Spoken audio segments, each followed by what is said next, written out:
tentang 4 golongan sebagaimana disabdakan oleh Rasulullah sallallahu alaihi wasallam. 4 golongan ini tidak dimasukkan ke dalam surganya Allah, diharamkan dari surganya Allah, dan juga diharamkan daripada kenikmatan-kenikmatan yang ada di surganya Allah subhanahu wa ta'ala. Nabi Muhammad menjelaskan yang pertama adalah mudminul khamr, orang yang minum minuman keras. Kemudian dikatakan oleh Rasulullah wa akilur riba, orang yang makan riba, orang yang makan hartanya anak yatim. Dan yang terakhir al-aguli walidai, orang yang durhaka kepada kedua orang tuanya.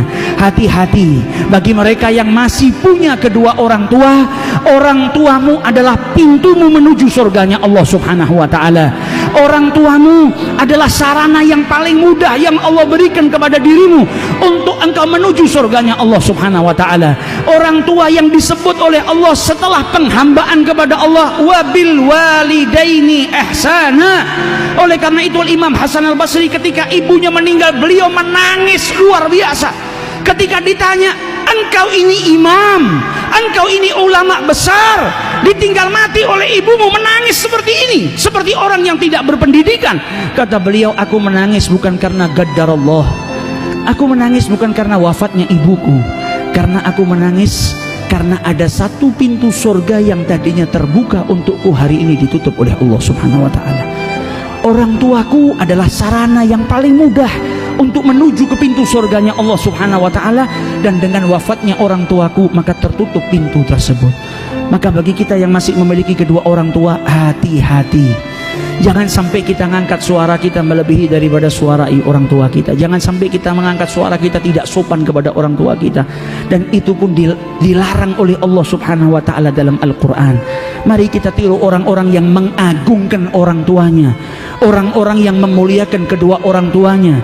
Bahkan sahabat-sahabat Nabi Muhammad di dalam sholat ketika dipanggil ibunya, dia mengeraskan bacaan supaya ibunya tahu kalau dia sedang sholat. Selesai sholat dia keluarkan beberapa ekor kambing, dia sedekahkan di jalan Allah agar diampuni oleh Allah, karena tadi meneriakkan suaranya supaya ibunya tahu kalau dia sedang sholat. Bukan berteriak kurang ajar, tapi jaga yang luar biasa.